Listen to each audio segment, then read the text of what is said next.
Welcome everyone to Defender for Cloud in the Field.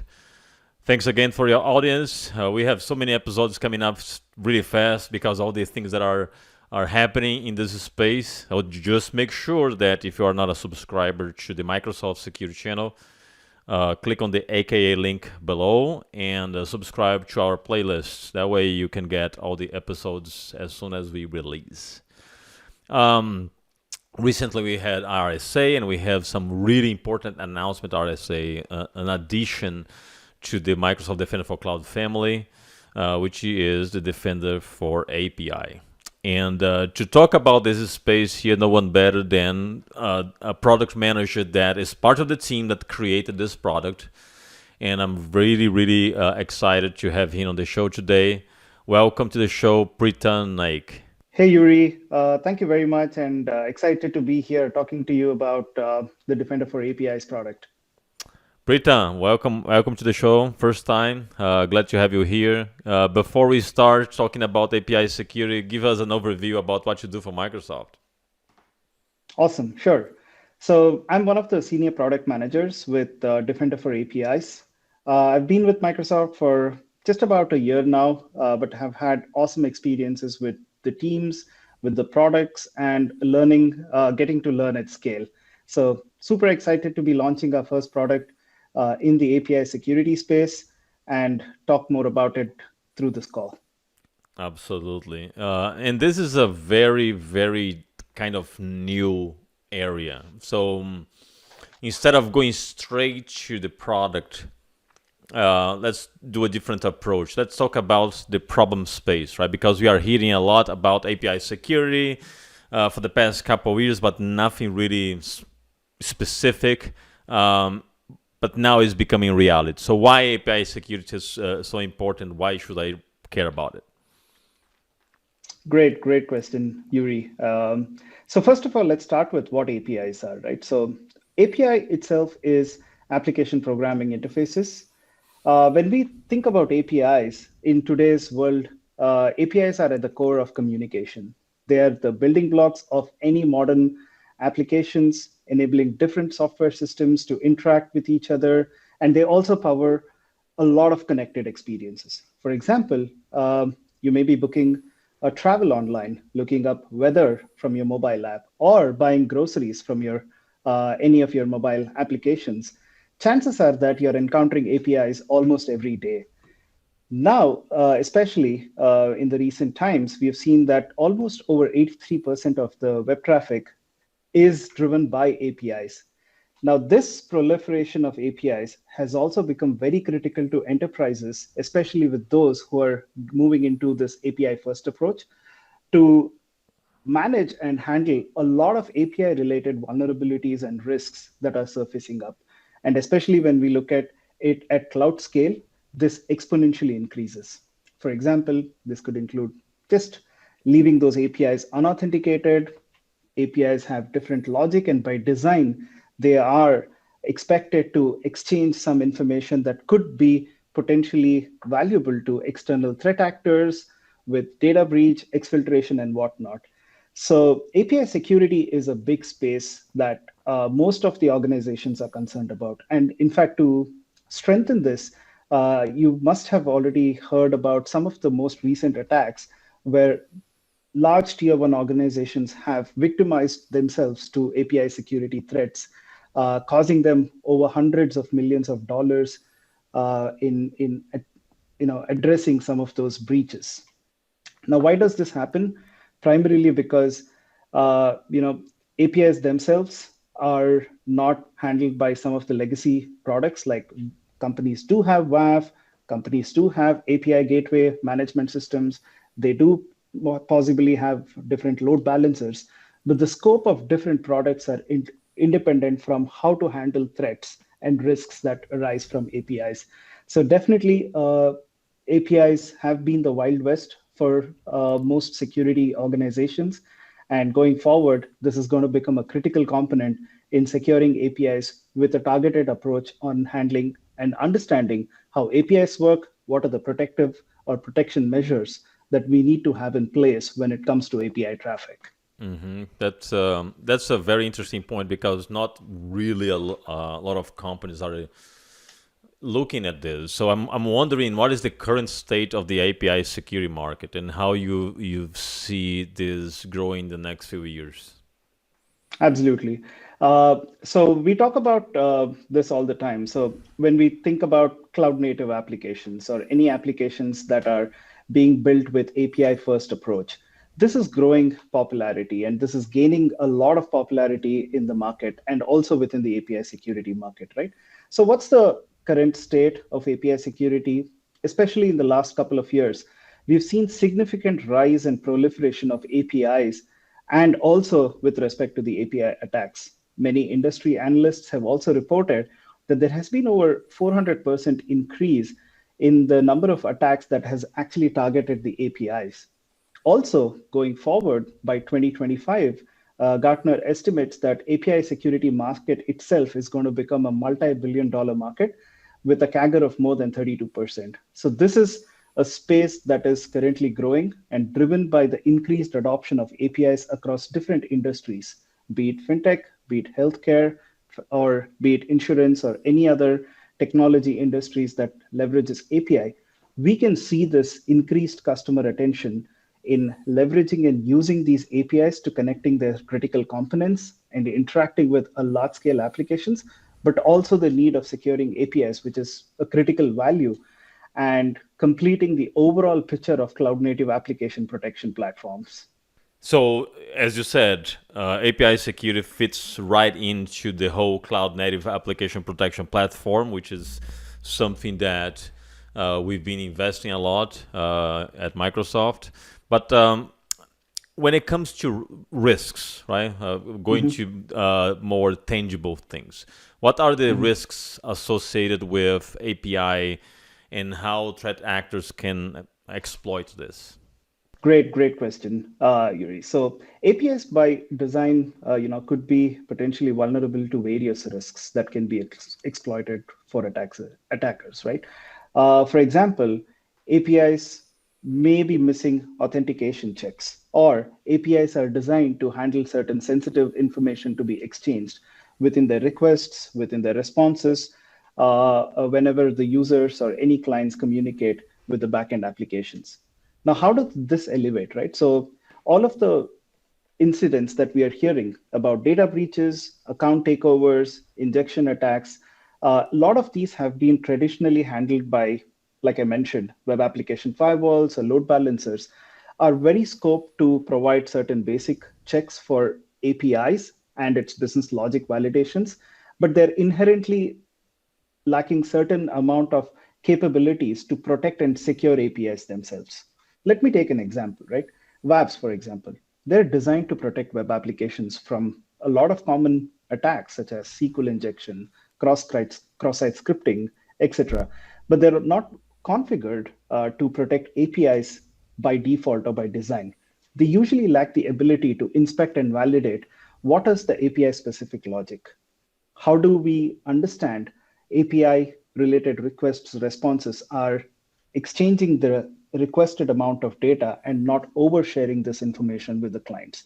So these are all some of the common examples which have led to the large proliferation of API security threats that we are seeing.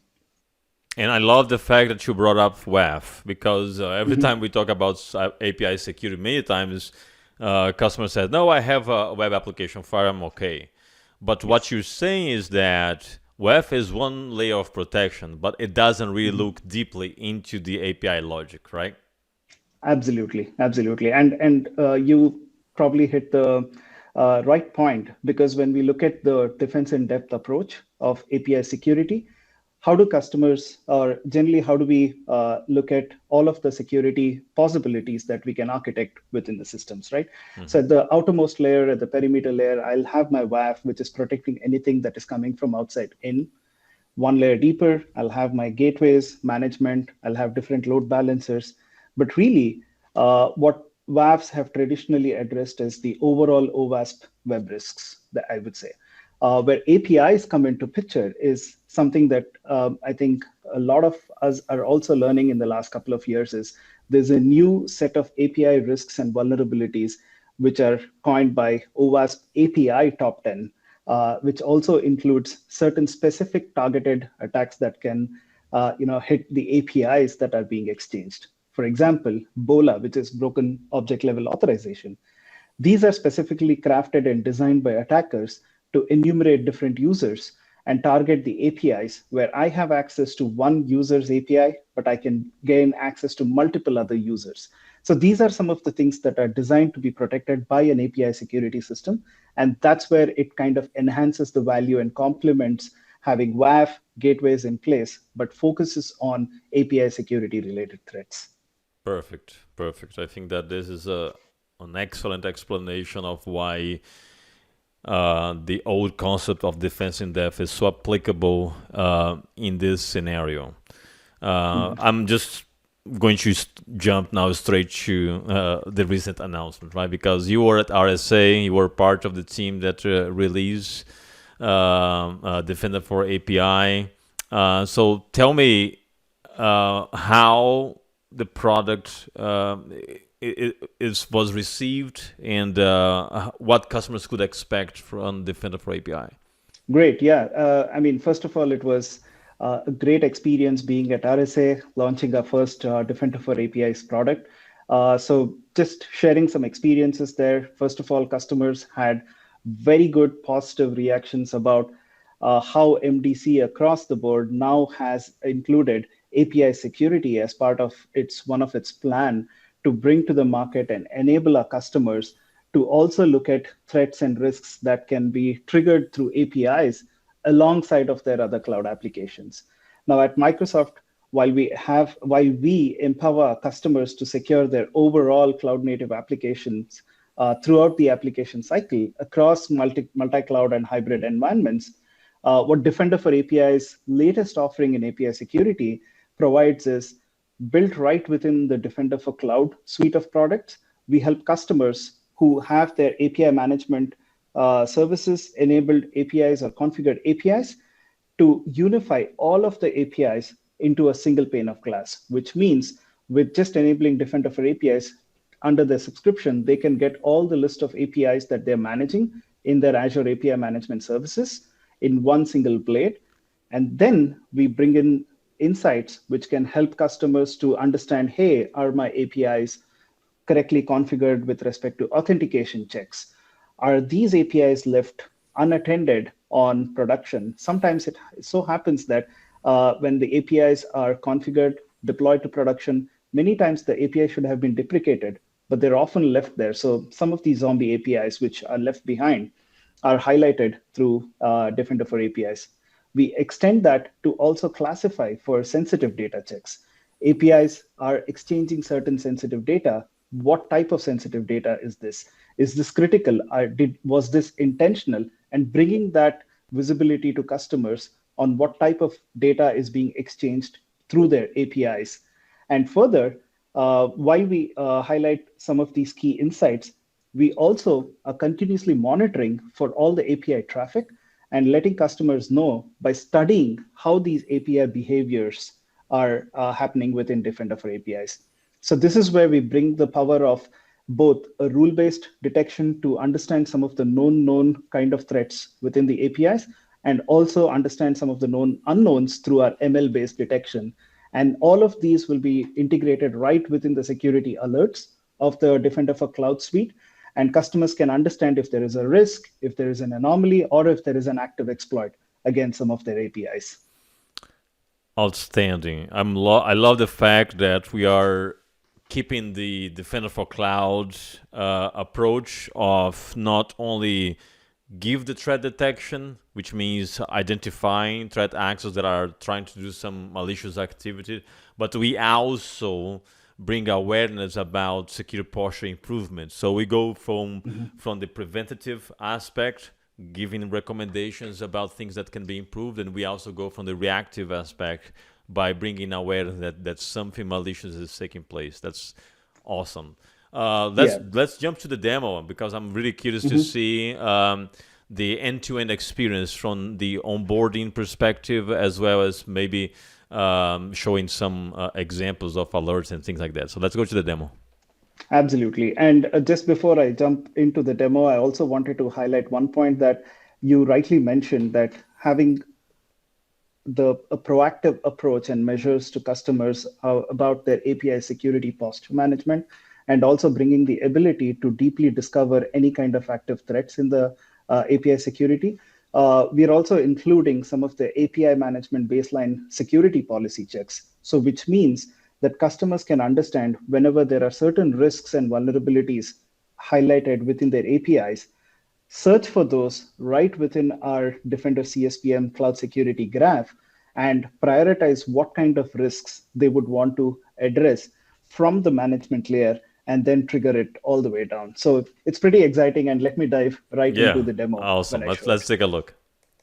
Cool. So this is our Microsoft Defender for Cloud overview page.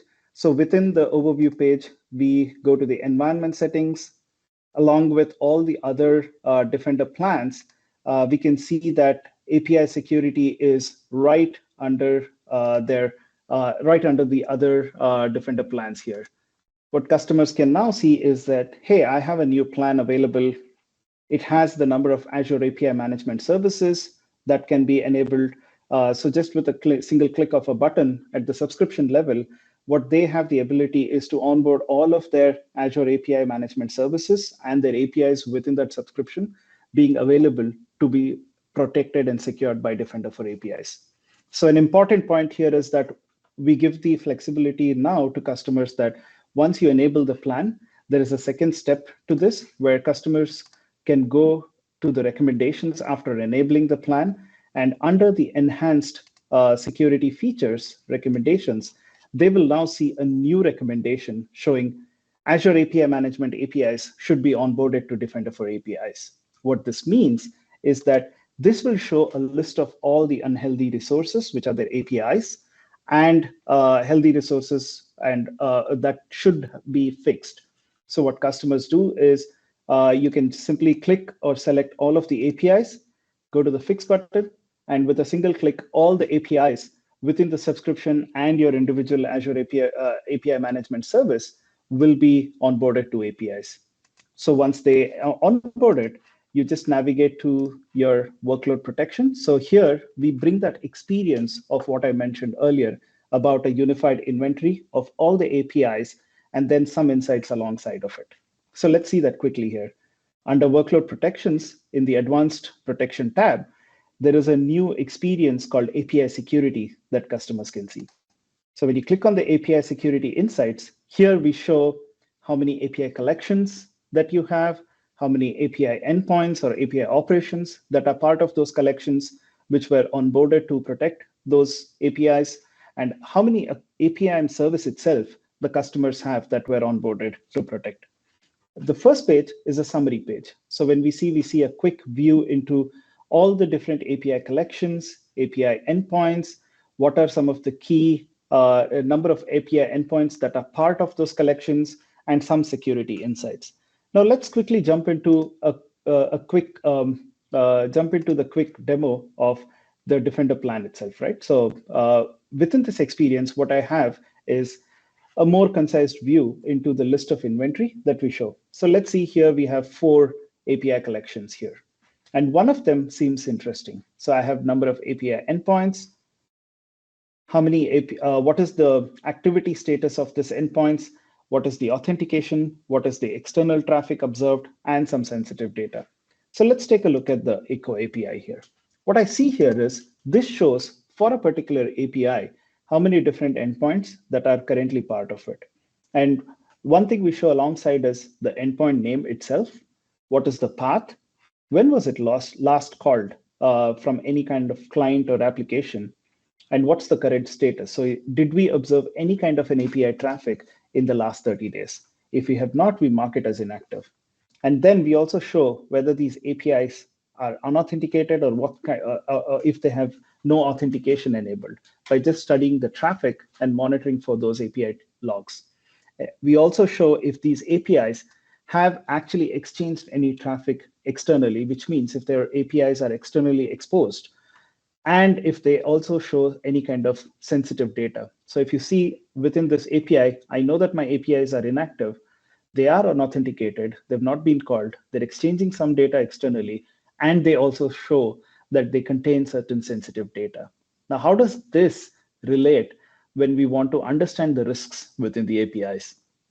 We can see that right within the recommendations plate. So if we go back and see the recommendations for it, we can quickly look for all the APIs, and then I can look for all of my API recommendations, API collection related recommendations right within this plate. So a quick way to search for this would be look for anything that is related to API. So I can look for a particular resource type within the recommendation, and then I can select the API related recommendations here.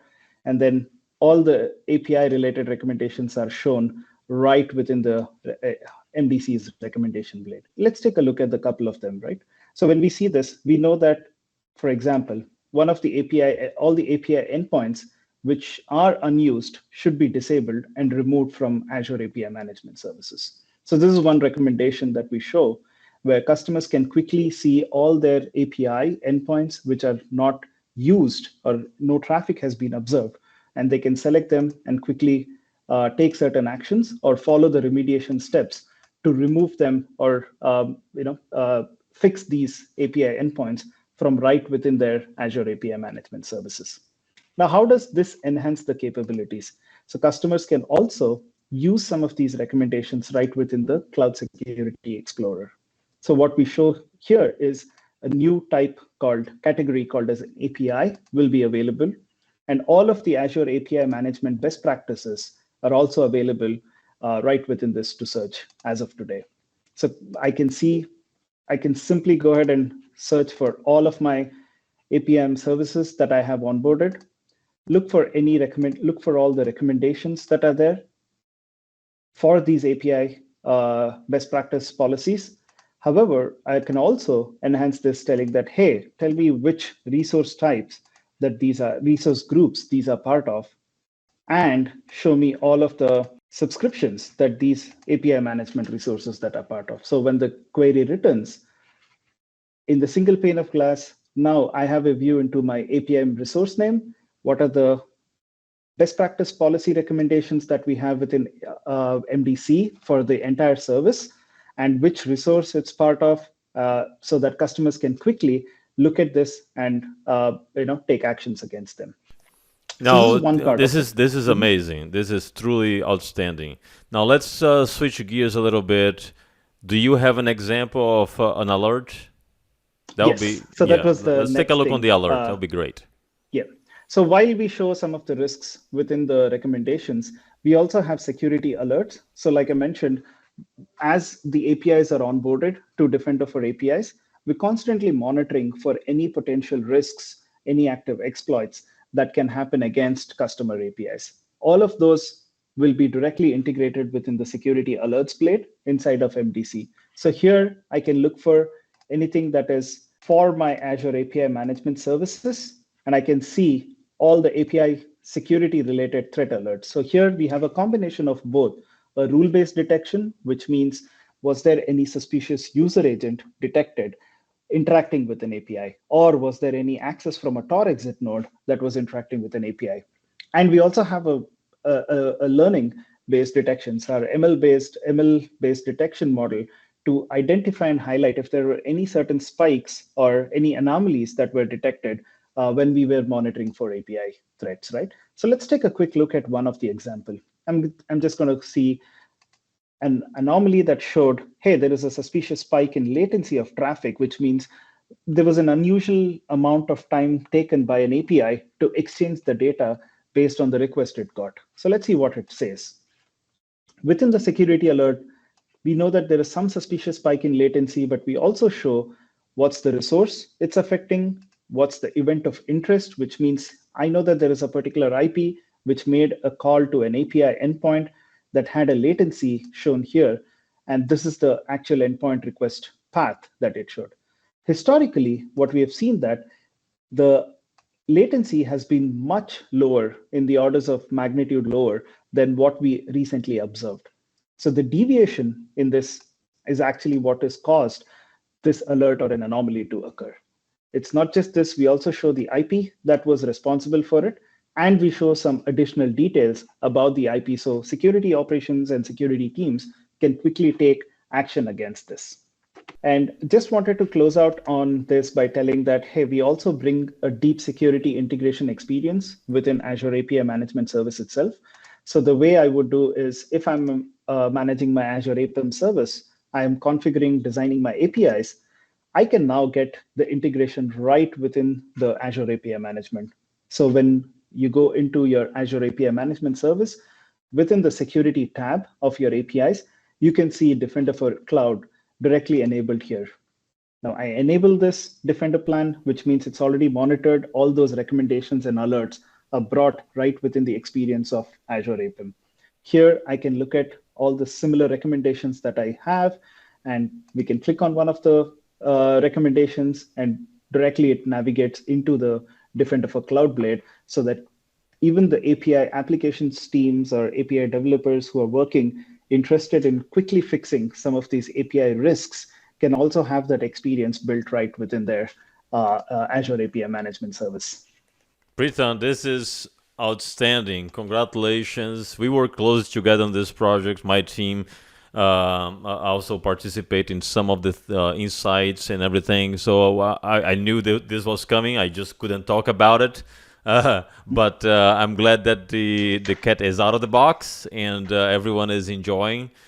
Currently in public preview, so there is no charge, which means that you can try as many times as you want and provide feedback, right? I'm gonna put the link here for the user voice in case you want to share your feedback, but there is also places in the UI that you can provide feedback, and I'm pretty sure that Preetham and the team is eager to receive your feedback, right?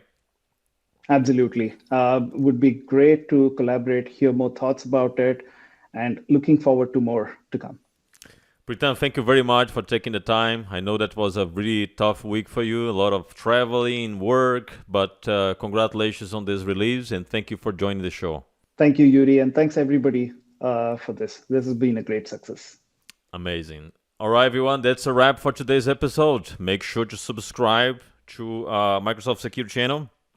Use the AKA link below to access our playlist. Stay tuned. We have much more to come.